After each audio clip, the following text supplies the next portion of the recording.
Good morning. Welcome back, Patriots, for another episode of the Bald Brad Show, where we break down all the major news you need to know about heading into your work day, your work week, your another podcast that you'll be going into, really anything. We like to give you a bird's eye view of what's happening in the news, and we like to have fun here as well. We got a great community of Patriots. Not everybody's Republican, not everybody's conservative. We got some independents. We got a little bit of everything. But at the end of the day, it's me. I'm not beholden to no corporation. This is my hobby. And this is what I like to do. We have over 100,000 subscribers over at YouTube. What is it? Almost 80,000 over at TikTok. We're building up other platforms just for fun. Why not make things a little bit silly? But it's good to see you guys in the chat. Alrighty, well, let's get right into the news here. We have Trump teasing complete and total resolution to Iran with what's happening over there. I mean, is it a war with Iran?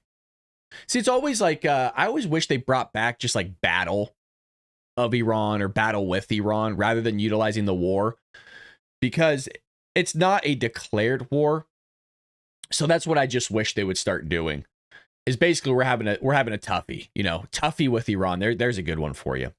Well, let's go over some live stuff through DW, also known as the Daily Wire. Stock futures jump after Trump's optimistic update. Dow Industrial and S&P 500, as well as NASDAQ stock futures, climb over 2% this morning after Trump's optimistic social media post about ongoing talks with Iran. The jump offset market losses last week amid the ongoing conflict with Iran. So again, there's a lot of teasing going on. Is something really going to happen? Who knows? I think a lot of people hope something takes place, but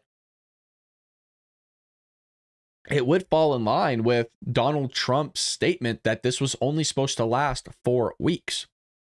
Well, oil price plummets after Trump hits at Iran with war resolution. So this is an hour ago. Yet crude oil fell around 8% this morning after President Trump said his administration held very good and productive conversations with Iran and ordered the War Department to postpone any and all military strikes against Iranian power plants and energy infrastructure for a 5-day period. Oh, wow. Okay, so that's a long time, meaning maybe they did go really well. But it doesn't say that they're not going to be hitting other places like military, so I don't know. We're going to still be dropping bombs, it looks like, or missiles. Crude had climbed over $110 per barrel. It was $6.99 last week that I saw. And then I was seeing places hitting $9 here in Southern California. And people, obviously that's due to Iran, but the makeup of what we tend to pay is still outrageous. That still needs to be handled. It now stands at $100 per barrel after Trump's comments. My question is that what is crude sitting at right now with the market? So let's see here. Let me find that for you guys in real time right now. Whoop, bring it over here. And we're at 89. So we're at 89.17. So it is dipping. And if you want to kind of see, you can tell immediately right there on the graph when everything popped off. I mean, maybe we won't have issues with Iran for another, 6, 10 years. We got hot $4 a gallon in Michigan. Yeah, see, for you guys, I'm sure that's a lot over there. For me, man, that's well, for me, that's still cheap. And that's sad. We're going to end off with this one, and then we'll jump into some other news. But Trump delays attacks on Iran energy sites after productive talks. So we just covered that. He's going to kind of spend a week not going after those sites, even if we wanted to. And the hope is that they have some sort of clarity over there. I mean, we wiped out everything, allegedly. I'm just taking what I heard, but here's the other breaking news that's happening. I'm sure you guys woke up to this. All flights canceled at New York City's LaGuardia after deadly runway collision. So luckily, nothing was blown up, but I mean, that's a pretty nasty, I believe they ran into a vehicle. So 2 pilots are, oh, wow. Okay, so they did pass? Oh, God. Okay, never mind. I thought they lived. I barely heard about this right before I got on the stream. 2 pilots are dead following a collision between an Air Canada Express jet and an airport fire truck at New York City's LaGuardia Airport late Sunday night. Oh, man. Okay. The Port Authority said an aircraft rescue and firefighting vehicle was responding to a separate incident when it was struck by the aircraft. More than a dozen passengers were injured in the crash, with several transported to the hospital. Jazz Aviation, which operates Air Canada Express, issued a statement. Flight 8646 was en route to LaGuardia from Montreal, the company said. The preliminary passenger list indicates the aircraft was carrying 72 passengers and 4 crew members. Although this is subject to confirmation, the incident occurred approximately 11:47 p.m. According to NBC News, the aircraft had nearly completed its landing and was traveling at approximately 30 miles per hour when it collided with the fire truck. Man, they still passed, huh? That's terrible. Early reports suggest a possible communications issue might have contributed to the crash. Yeah, there's audio and stuff of it, so we'll play it here for you. Truck 1 and Company, LaGuardia Tower, requesting to cross 4 at Delta. Truck 1 and Company, cross 4 at Delta. Truck 1 and Company, crossing 4 at Delta. Frontier 4195 to stop there, please. Stop, Truck 1, stop. Stop, Truck 1, stop. Stop, Truck 1, stop. Delta 2603, go around, runway heading 2000. Jazz 646. Jazz 646, I see you collide with the vehicle there, just hold position. I know you can't move. The vehicle's are responding to you now. Is the runway closed? Delta 2603, go around, runway heading 2000. Heading 2000, go around, Delta 2603. The tower. Truck 32, runway 4 is closed, correct? Yes, go on to runway 4 now. Proceed on runway 4, you have access. Frontier 4195, I got the word that we're going to be closed for a little while. If you want prepared to return to the ramp, let me know. Yeah, we got stuff in process for that, man. That wasn't good to watch. Yeah, I know I was here. I tried to reach out to my stuff, and we were dealing with an emergency earlier, and I messed up. No, man, you did the best you could. Ooh, that's not something you really want to see on audio, that I messed up. I mean, with the way these things work, man. Like we saw with, what was his name? Was it Captain Phillips, or what was the guy's name that landed in the water there? Was it Captain Phillips? I think it was Captain Phillips. I think Captain Phillips was See, the thing is Tom Hanks was in both damn movies. There was Captain Phillips, and then there was another one. The one that he landed in the harbor. You guys know. Sully, thank you. There you go. All right. Yeah, Sully. See, Captain Phillips was also Tom Hanks, where the guy's like, I'm the captain now. The Somali guy, I believe. Well, see, when I saw this morning, I actually saw this picture, but I heard the audio too, but the picture was small. Now I look at it, I'm like, okay, yeah, that's really bad.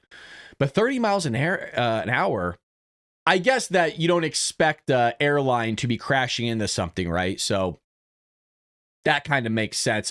It just kind of just gets demolished, where a vehicle is built to be tested for crashes. So at 30 miles an hour, yeah, I suppose now talking out loud about it does make sense that unfortunately those pilots did pass away.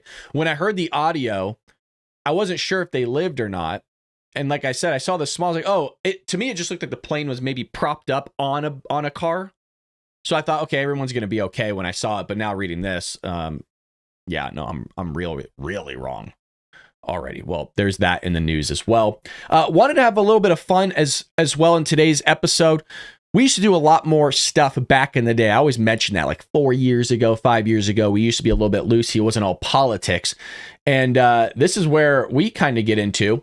Ryan Gosling breathes new life into a tired genre with Project Hail Mary. So I did see Project Hail Mary last night, and I did read the book. I've read Andy Weir's. He has 3 books. I've read 2, The Martian and then Project Hail Mary. Project Hail Mary, book-wise, I would give like a 7 out of 10.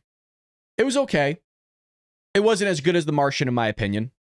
I thought the Martian book was better than the movie, and that's usually the case, right? Where books are better than movies. Not this one. I think the movie, surprisingly, I don't know if I've even ever said this before, I think the movie was better than the book. The movie does a really great job of connecting 2 characters together and building relationships. And a lot of people haven't read the book, so I don't want to spoil it for any of you, but highly recommend it. Especially when I was going in thinking, okay, Ryan Gosling didn't remind me of Dr. Grace. Like, just the visual of how he looks. I was like, I don't know. Like, that just doesn't look like the right fit to me. I think that was a terrible cast, but I'm going with an open mind. Really, really good. he did an amazing job in the movie. And there was some segments there where you got to really pull out some acting, let me tell you. And he did a great job. So I was pleasantly surprised and pleased. And yes, it was good. I'd give it an 8 out of 10. Maybe 7 out of 10. I mean, I'm not one that's like, oh, this is the best movie ever. It was just refreshing. It was a good movie. The visualization was nice. It was a good pace. It's 2.5 hours. It didn't feel like it, to me at least. It didn't feel like 2.5 hours. It felt very short. But yeah, it's a 2.5 hour movie. Very, very good. Highly recommend it. If you're able to get out there, go see it. So from Star Wars to Sandra Bullock, the intergalactic rescue mission has become one of Hollywood's most overworked templates. So I was skeptical when I settled in for Project Hail Mary, a new sci-fi epic adapted by Andy Weir's novel. If you have an opportunity to read the book, I think you would enjoy it. A lot of people liked it. Thought Ryan did great. Yeah, me too. And I did not think I was going to like it, but I did. I loved it. Would I go see it again in theaters? Probably not. But I'd probably maybe watch it on the TV or something. The plot is admittedly well worn, and it was weak. And at its weakest moments, the film dips into the prolonged peril and aimless drift of Alfonso Gravity, but ultimately Project Hail Mary succeeds in offering something new. Yeah, I think you kind of get what you get. And if you read the book, there's the one thing I liked is that they kept obviously true to the book, as well as the fact that that's a very tough movie to navigate, where the book has so much stuff in it that it's almost impossible to do everything. Very similar to The Martian. I would say The Martian was closer to the book. This one, they didn't do as much science that the book. So the book has a ton of science stuff in it. The movie didn't really have that. And I think a lot of people were okay with it, surprisingly, because the science is here. But I believe, and I could be wrong, this is just my commentary, I believe the relationship that he has, and I'm being vague for a reason, the friendship that he has the entire time is the main kind of umbrella of the whole thing, where the science is basically secondary. Now, the book tries to balance that out, but anyways. Alrighty, there's some other news I want to get to here, but I'm going to have to go to my X page for that. All right, let's scroll down. We have here, David Spade rips Governor Gavin Newsom and LA Mayor Bass over Hollywood collapse after studio bankruptcy. It's nice to see pushback on Gavin Newsom and Mayor Karen Bass, but I'm kind of only seeing it from comedians. I'm not really seeing it from mainstream Hollywood. I love David Spade, and I'm glad he's speaking up. At the same time, do I really care what celebrities think? No. The difference is, in this case, in my opinion, is because when I think of comedians, yeah, some of them are wealthy. David Spade's clearly wealthy, but I don't look at them as like an A-list actor. I would classify comedians as celebrities, but they're more in tune to average Joe people because they're still going out to the clubs. You'll see like the David Spades or the Kevin Harts or whatever. Yeah, they're doing like these big venues, but they're still around average Joe people quite often. And I like to listen to them and what they have to say about politics a little bit more than I would an actual celebrity, if that makes sense. We said terrifying in LA. Thanks, Karen Bass. Thanks, Gavin Newsom. Now, it is bad. I mean, we were just down at Universal not too long ago, and it's just, there's not much down there, man. It's really sad to see what's going on, even with the theme park. You have the Universal City Walk that you have to go through before you ever hit the Universal Studios. It's just dead. A lot of the studios themselves are empty, like the actual hangars. Not much is being filmed. And that's what happens when you start carving out and you put all this stuff. Well, the other states are putting in all these tax incentives to go film over there. I would rather have some money than no money. So why don't you give them the big tax incentives here? Stop making them take all these permits to go film somewhere. There used to be filming everywhere, man. You used to drive down Hollywood Boulevard. You see somebody filming a commercial. You'll see a car on like a rack going down and they're filming it. Now, there's nothing anymore. They carved it out.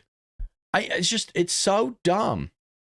Bring it back here where the town is at. Get those jobs going and offer tax incentives. Hell, I would say at this point, just to bring it back, you might as well just give them the best tax incentive you possibly can, because they're just going to keep going to Georgia, Vancouver up in Canada, Washington, all these other places in the United States as well. and just give those tax incentives. Why wouldn't you? It's nuts. Anyways, David Spade's there. Here you go. I got a map of California extreme gas. I was so giddy to show you guys this. Anytime I get the opportunity to rip my state and show you something. All right, come on. There it is. That's what Daddy wanted to show you. For those that are colorblind, this isn't going to help you much, but the yellow is the worst gas price, okay? That's like the highest gas price, average. And then when you get down to the purple, that's like you're living the dream, okay? You're really living the dream. That'd be Kansas and Oklahoma. You people are paying the cheapest gas pretty much in the nation. You see this here? You see California and Washington and Oregon? These three lefty-dominated states, it's remarkable, has the highest gas prices. And then they brag about it. That's the crazy thing. They brag about these gas prices. Who else has cheap stuff? Where are you guys? I know some of you guys around here somewhere. I mean, basically Montana, North Dakota, Minnesota, South Dakota, Nebraska, Iowa, Missouri, Arkansas, Mississippi, Louisiana are pretty much all paying roughly around the same price. You're living in Kansas and Oklahoma, I'm telling you what, you got the cheap stuff, man. You're paying like $2.70. Incredible. Just incredible. So here's this map of my state. In the dark red, it's basically 656 to 656 to 578 in the red. And there's a lot of red on here. What's the cheapest one we got here? All right, the people that are like in the boonies are paying $5.51, $5.53. You're basically living in the desert, which usually is actually the more expensive gas, to be fair. But there's people still here paying. Our cheapest is, you guys aren't even touching our cheapest gas. You guys are still $1 away at least. Some of you are, look at, I paid $3.17 this morning. Homie is freaking $2.50 below what our cheapest is.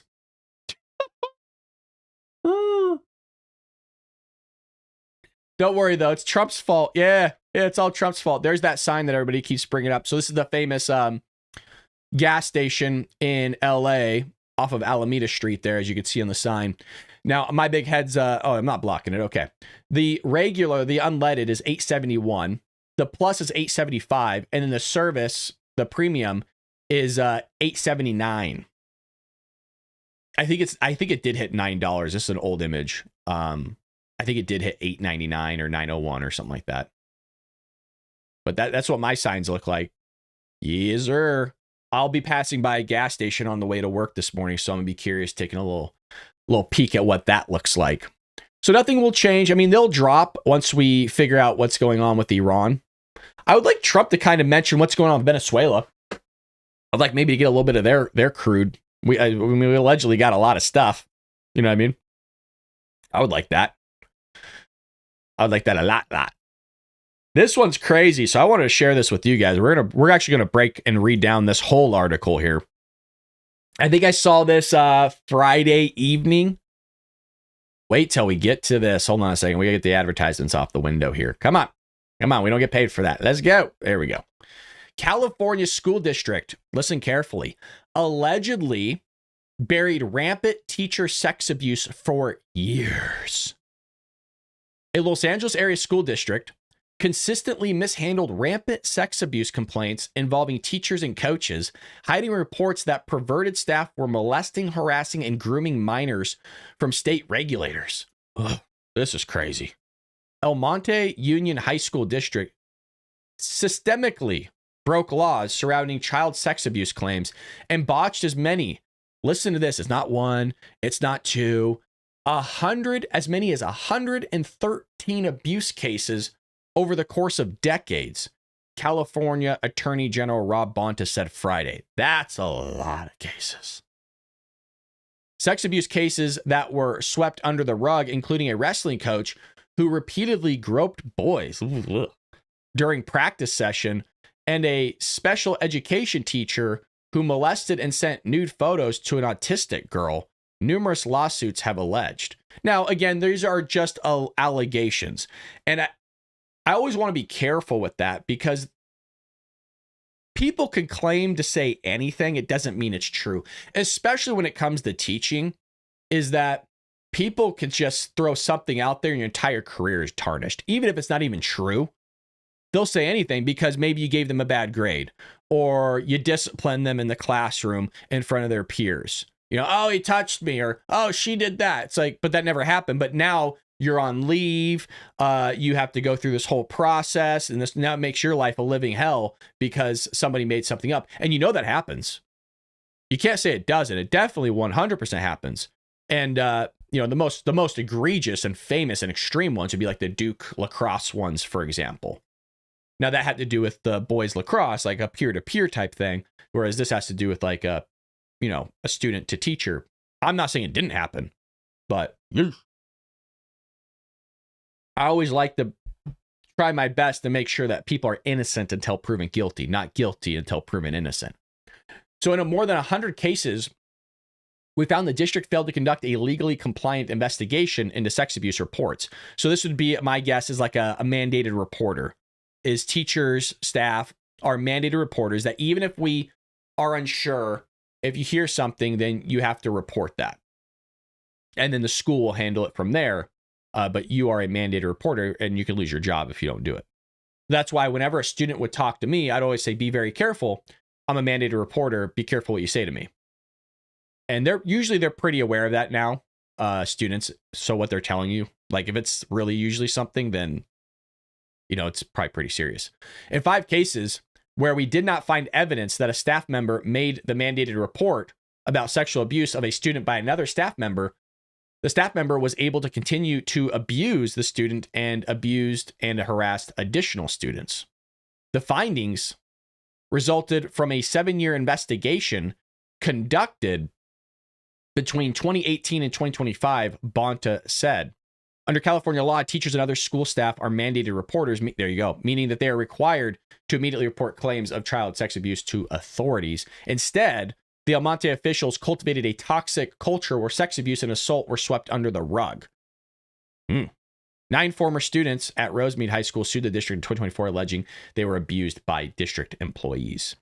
So that's going on, and that ain't a good thing whatsoever, obviously. But anywho, I know I really missed our mornings with Brad in the chat. Well, it's good to see everybody. Good morning. I see y'all there. I'm always looking over here, taking a little peek, see what you guys are talking about. Sometimes I get into the conversation, you guys are talking about something else because you guys know each other so well. So sometimes you're talking about barbecues and all this other fun stuff, and I come over to see what they're talking about, what I'm saying. It's never what I'm saying. It's always something else. How's the baby? When are you going to have kids do again? It's always something, but that's good. That's the community we want here, and that's why people keep coming back. It's not because of me. The news doesn't change. You can get that anywhere. It's a community that we're building. All righty, let's see what else we have here in the news. The weekend was long. Surprisingly, I wasn't really involved too much in the weekend news. So in a way, we are kind of shooting from the hip here. Why ICE agents in airports may be arriving just in time. This was breaking and people were freaking out. Oh, how are you going to have ICE come into the airports? They're going after everybody. They're locking up Americans. It's like, shut up. Like, just for a moment, can you act normal? Just for a moment. Give us a weekend of just normality from these lefties. Oh, they're gonna be checking people's papers. They already checked your papers, you idiots. Like, they're gonna find out who I am. Yeah, you think? They already were. These people are getting upset that ICE is coming there when the TSA is actually taking basically nude images of you. Yeah, you're cool with that. Your nutsack hanging out or whatever. The guy seeing your boobies, your old crotch area. And you're upset that a guy's just coming there to monitor you to make sure that, nobody blows you up. Oh, God, that's terrible. Absences among transportation security workers this weekend reached the highest since a partial government shutdown began 5 weeks ago. Well, if Democrats would just fund the thing, we'd be fine. The Department of Homeland Security said on Sunday as immigration and enforcement agents prepared to fill in for them as some of the busiest U.S. airports. God forbid that the government tries to actually solve something. I know it's crazy because normally they just make things worse, which is actually what they're doing now. They're just making things worse by shutting everything down. So you don't have the TSA agents. They're all taken off sick. And why would you not? Because they're not getting paid. And so they're trying to have put some sort of Band-Aid, relieve some of the pressure. And they go, hey, why don't we just get the ICE agents down there? Like they're still there. So why don't they just come in? They're good at security. I mean, hell, they secured our border. They could secure our airports. I'd come in and help out a little bit. It made sense to me. I was like, oh, that's a great idea. I didn't even think of that.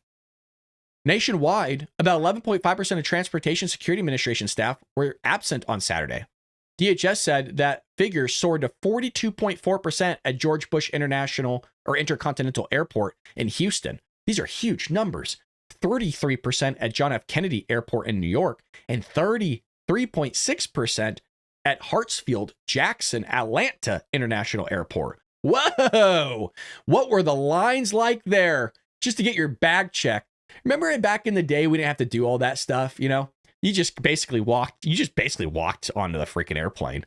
Nowadays, it's just you're standing in line. I saw some video of these lines. Boy, oh boy, they were bad. Last night, I did a little show prep, and there was a line for LAX, and the person was like, don't come, please, it's so bad. And it was bad.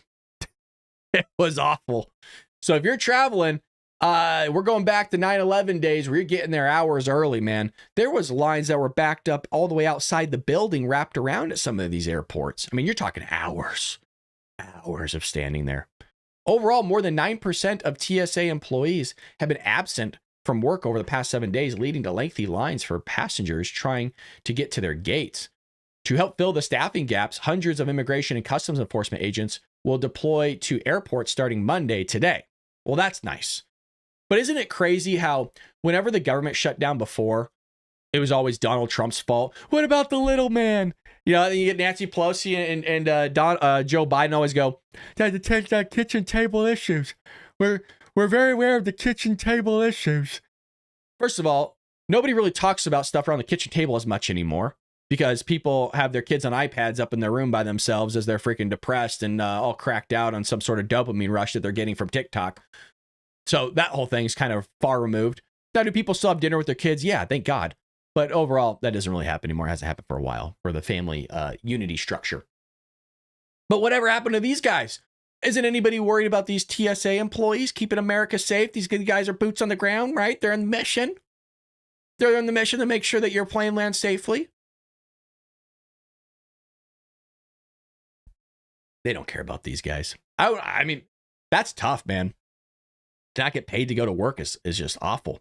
DHS said on Sunday that it would not publicly share details about the ICE deployment in order to preserve operational security. Sources briefed on the matter said the current plan calls for deploying ICE agents to 14 locations, although that figure may change. Tens of thousands of airport security personnel have been working without pay for weeks, while congressional Democrats and Republicans argue over the budget for DHS. Oh, boy. What a headache, huh? Just can't get their ish together, if you know what I mean. Before 2001, we could go into the boarding and arrival areas and watch planes landing and taking off. Yeah, you used to be able to, see off your loved one there at the boarding area. Now you can't really do that. No, not even really. You can't do that at all. It's crazy. It's crazy. So you have that going on. That was kind of the big news. You also have this going on with Cuba. This is about 20 hours ago. Cuba prepares for possible U.S. military actions as tensions surge. Cuba is preparing for the possibility of military conflict with the United States, a top Cuban official warned Sunday. As tensions between the two countries continue to escalate, our military is always prepared, and in fact, it is preparing these days for the possibility of military aggression. Cuban Deputy Foreign Minister Carlos Fernandez said in an interview on Meet the Press, "We would be naive not to consider the possibility," he added, while insisting that Havana truly hopes that it doesn't occur and sees no justification whatsoever. Oh. Let me go over that quote again real quick. "We would be naive not to consider the possibility while insisting that Havana truly hopes that it doesn't occur." Yeah, I would hope so too. I think if you're a small country, after what we did with Venezuela and Iran, I would be pretty damn sure that you would hope that doesn't occur, especially the fact that Cuba ain't that far off our coast. What is it, like 70, 90 miles or something? Look, if I was Cuba, you give up. That's a you waving the flag before we even pull a ship up to your shores, man. That's, you know what? You give a quick phone call to France and they'll let you know how to do it. Do you know what I mean? A little French joke. Everybody got that, right? Look, it's a joke it's a joke that keeps on giving, really. Because the French are known to be, waving that flag quite a bit. But really, Cuba, if you're listening, if you still have power and these radio waves are still getting to you, you don't want this. I don't want it for you. Just before it even goes bad, just give up. The warning comes after a series of statements from President Donald Trump as his administration ramps up pressure on the island's communist government. He said he would have the honor. Oh, I saw this. Yeah, he said he would have the honor of, quote, taking Cuba in some form. Free it. Take it. I think I could do anything I want with it. That's so crazy, bro. Yo, Trump is brutal, bro. Look at that. Let me read this again. He said that he would have the honor of taking Cuba in some form. Free it. Like he's freeing pigeons, you know what I mean? Free it. Take it. I think I could do anything I want with it.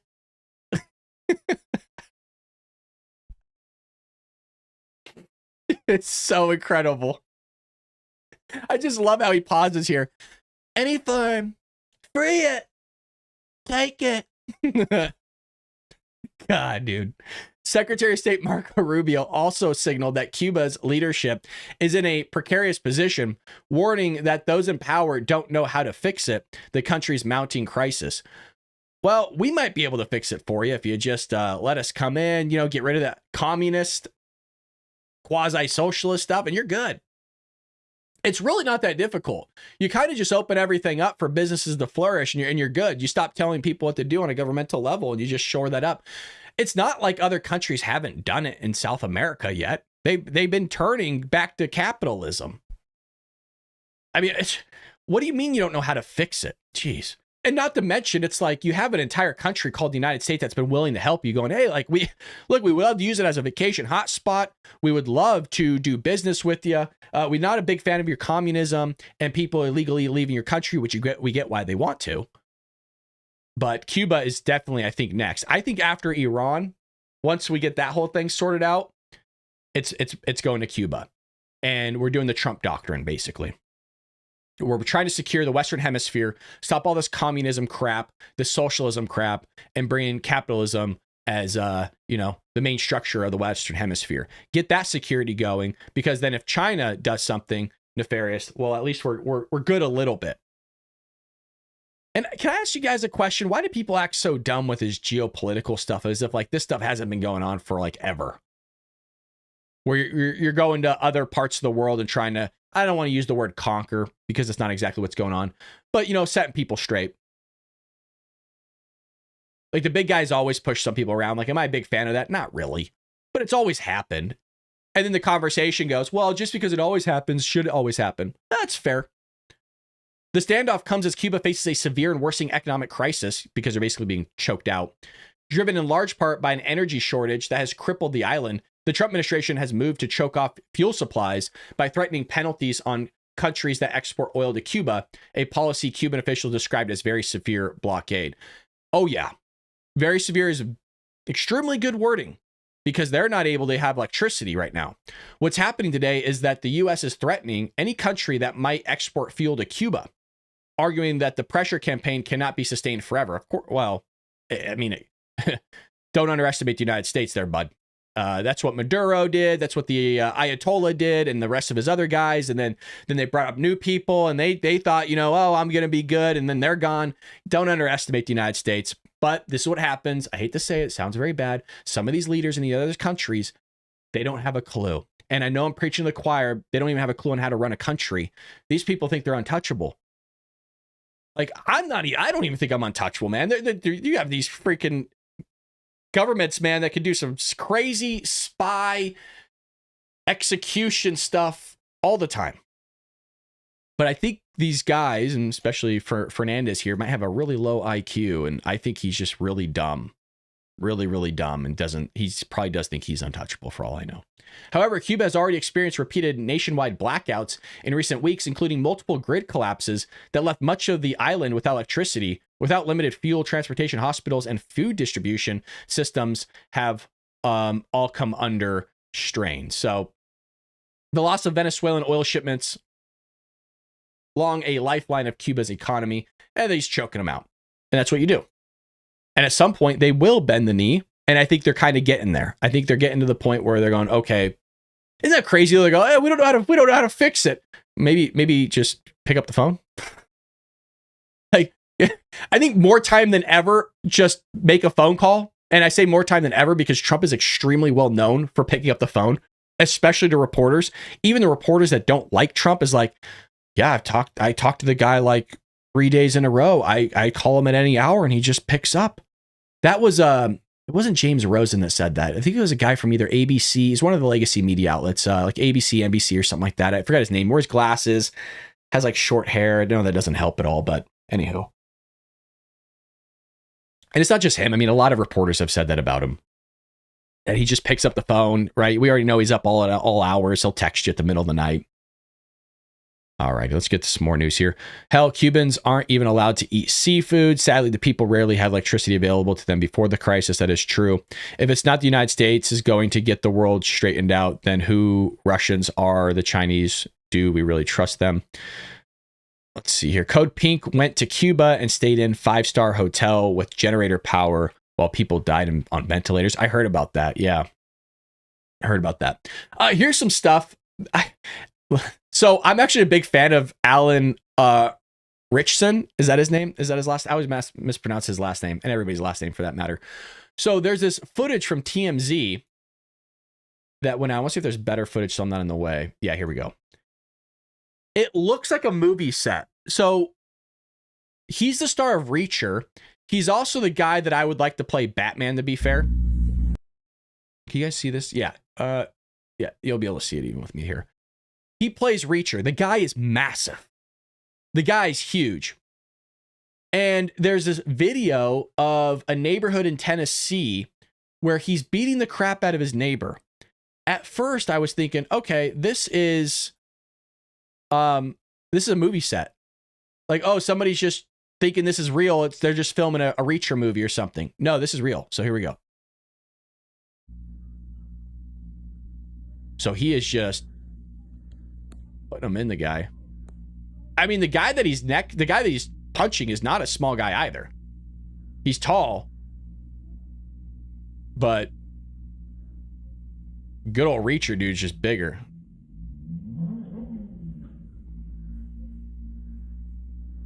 Now, I don't know what the dispute was over. We'll see if we get some updates here in one moment. I saw this late last night. I was just like, that's too bad. By the way, huge house for that neighbor. That is a mansion. Is this what you get in Tennessee?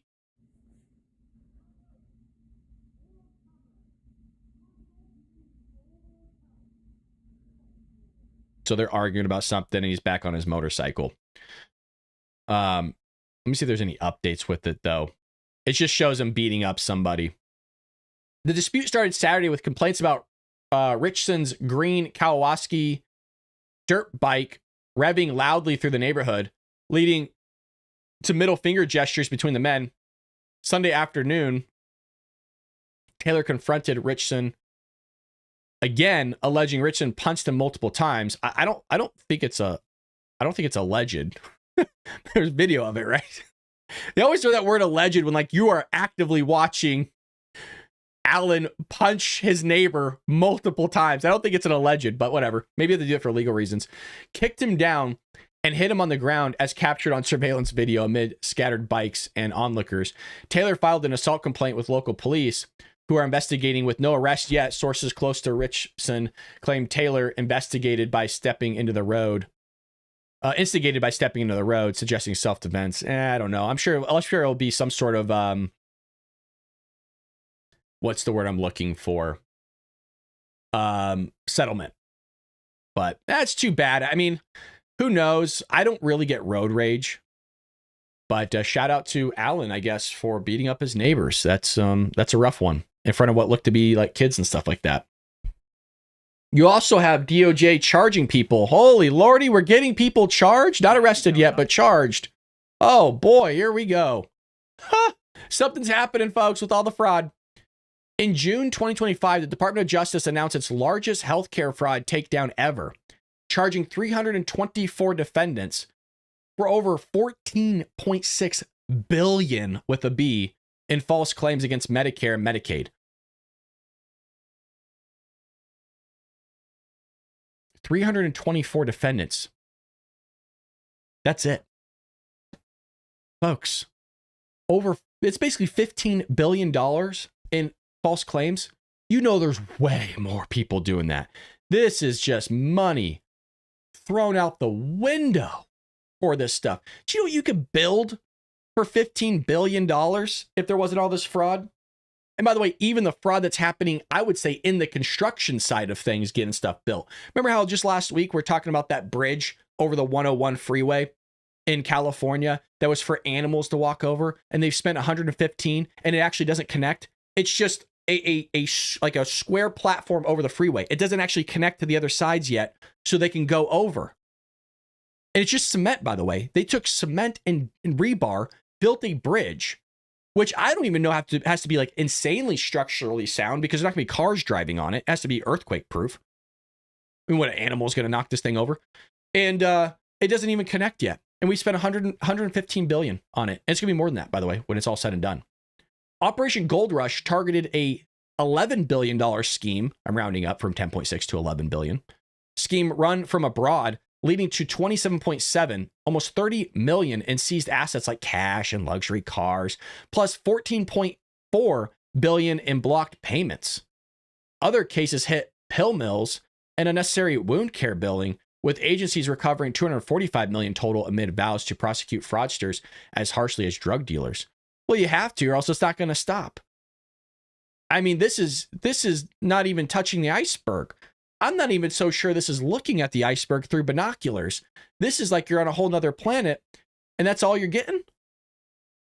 So here's some of the comments. You got DC Drano saying California Democrats are laundering tens of billions through fraudulent medical programs, and funneling that money back to their party. They don't want universal health care to actually heal people. They want it as a front to launder billions. I mean, maybe that's kind of what the graph is kind of showing you there. Yeah, and we're always the one that gets the shaft, right? We're always the one that gets the shaft. Hopefully all doing well. If you haven't already, hit that like button. Greatly appreciate your support in the show. If you want to make a donation, you go to baldbrad.com. Matter of fact, let me put that up for you guys. Some people always ask, like, hey, I'd love to donate, don't know where to go. Well, I'll tell you. Go to baldbrad.com up here at the top. You just type in baldbrad, you go to donate, and you go down at the bottom, you can make a difference. These are just fixed amounts, but there's the custom. If you just hit that, you can put in $1, $2, whatever you want. We get 97 cents of every dollar. So if you give me $100, we get $97. You can do one-time donation, weekly, all that stuff. It's very easy, clickable. You got to make it easy for people so they can give you your money, their money. And it doesn't go anywhere other than, well, to me and the show. So that's there for you. We try to plug it. We don't have any sponsors here, so you helping out would be greatly appreciated. If you make a donation through YouTube YouTube takes 30%. This is a crazy amount of money, man. Don't give your money to YouTube, please. If you're going to do it over at the Dono. And then somebody will maybe let me know in the chat that you made a donation. I'll get an email too. Council member Hernandez faces backlash over $134,000 LAPD overtime for her event. What is this all about? Do you notice everything's California? By the way, it could be the algorithm, but why am I not getting some crap from Kansas or what's another rando state? South Dakota. We don't ever hear anything from those states. It's always these lefty-dominated states: New York, Washington, Oregon, California. I'm sorry. I don't know why I'm apologizing. I'm not doing anything. I'm just exposing this crap. Internal records show that Hernandez's team requested 13 armed LAPD officers. Oh, what armed? I was told that we should defund the police, defund law enforcement, that they shouldn't have firearms. Weren't all these lefties pushing having these social workers with clipboards showing up to domestic abuse cases and doing these traffic stops without firearms? Isn't that what they were pushing for a long time? And now they want armed security for them? Oh, gotcha. Armed security for you, but not armed security for me. You know what the best security is? Not the best, but really good security? You having your own firearm on you. Because it turns out it takes a long time for people to react. Look, she got this even takes the cake here. Look at this.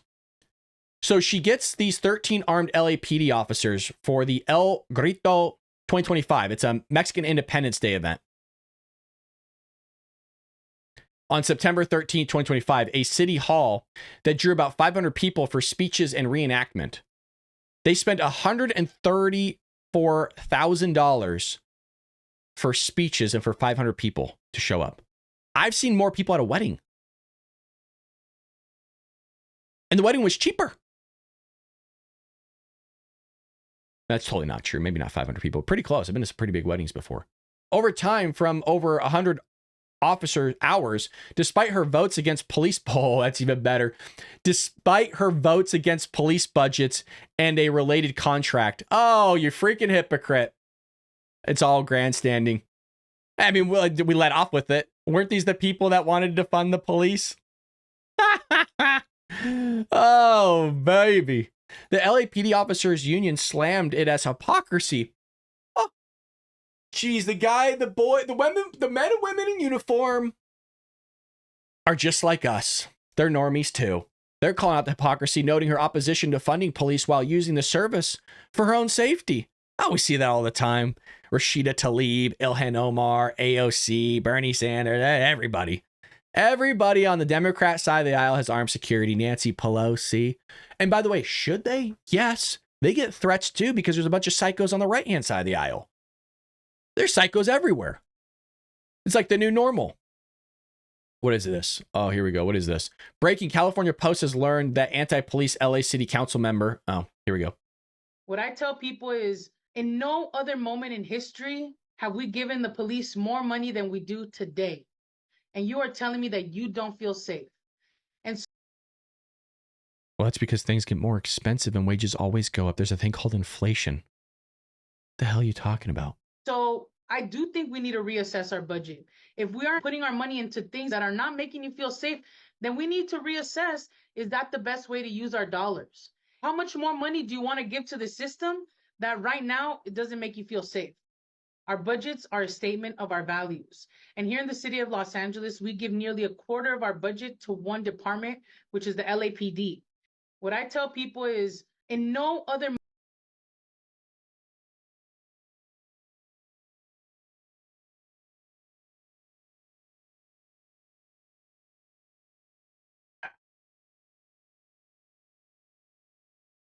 What's the food budget like for the personal finances there, Miss Hernandez? Look, we're not all perfect. And I'm bringing that up because she does have a weight issue. And I'm not doing that to make fun of her. I'm not doing that to be mean. I mean that in all little sense. Because the left wants to make this normalized. This is not normal. And if there's anybody in my chat that is overweight, my hope is that just eat clean, get off the soda, get off the sugar. You will lose like 20 pounds just from not eating the processed bad food.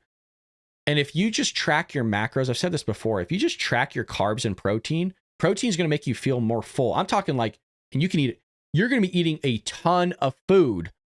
And if you're telling me that you're still hungry after tracking your macros of making sure that you're getting enough protein in you, then yeah, I would say go to a doctor because something's wrong.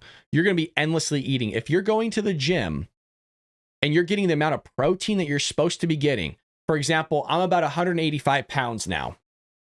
I was at 217 starting August of last year. I'm at 185. I've gotten down to 183 a couple days ago. That will always fluctuate. But if you just track your macros, you're going to lose weight. And so I think I'm supposed to have like like 80% of your body weight or something like that. So you should be having let's throw a number out. There's math not going to be right, but 160 grams of protein. Go fill up some Tupperware with rice You need carbs, a little bit of fat, and some protein. You go fill that up for your daily meals, including your water that you need to hydrate with. Dude, if you're still hungry, you're going to be forcing yourself to eat because you're like, I'm not hungry. I don't want to eat anymore, but you need the protein. So she should be doing that. The other aspect is you had armed security for your event, but yet you're saying that we need to cut the budget because it's so expensive. And I don't care about feelings. I care about reality. And the reality is cops do make people safer. That's why you see cops in donut shops. That's why you get free. That's the cliche of cops eating donuts because, well, back in the day, at least, when they're doing their paperwork, instead of sitting in their squad car like they do now, because that's where the laptop is, when you used to do it by hand, you would just go to the coffee shop, and the coffee shop owners, the donut store owners, would give you free donuts and coffee because it's free security. It was literally cheaper for them to have you sitting there because they knew they weren't going to get robbed. How do I know that? My family was law enforcement. My friends are law enforcement still. So they do definitely keep things safer. And if you want to talk about feelings, I feel safer when a cop is around. Okay, that guy's strapped. He's ready to go. We're good. So stop it with the hypocrisy. Just stop it. Well, there's something interesting. I guess we got a little bit of a hypocrisy ourselves here. And I'm being a little bit silly. But Trump postponed strikes on Iranian energy infrastructure. So we led off with that today about the talks being positive with Iran. That was our lead story. But allegedly, the Iranian state media denies now, this is breaking, this happened just now. Iranian state media is denying that talks with US were positive or even happening. President Donald Trump responded to Iranian state media denying reports that Tehran was engaged in talks with the US. Trump spoke with Fox Business Maria Bartiromo on Monday morning, just after announcing constructive talks, which is our lead story, with Tehran. The Fox and Trump explained why Iranian media denied that such talks were taking place. Quote, I just spoke with President Trump and he told me that Iran wants to make a deal badly. He said that the talks have been going on. I said, how much longer will this conflict go on? He said 5 days to halt or postpone strikes on electrical infrastructure. It could happen sooner, he said, but I have put down 5 days. I asked him what his reaction is to Iranian state television saying that there are no talks. And he said he's not here. Wow. Sorry. It's really hard to see on this angle. He's not sure what they are referring to because the most recent talks happened. In fact, last night with Steve Witkoff and Jared Kushner and their counterparts, she continued, when I asked about the Iranian TV saying that the talks have not happened, he said it's hard to get any information there because the U.S. is blowing up so many of their infrastructure. So again, he wasn't sure what the Iranian state TV was talking about because the most recent talks, he said, happened last night with Steve Witkoff and Jared Kushner. So anyways, that's the most recent update. That's kind of contradicts what ultimately is being spoken about with the breaking news that Donald Trump is pausing strikes on some of their infrastructure, mostly for electricity and kind of the main hub of that. 5-day pause is quite lengthy. The issue with the 5-day pause is we're coming up on 4 weeks on this bad boy. I mean, isn't this the 4th week that this will be going on? After this week, that will be the whole plan here. So I don't know.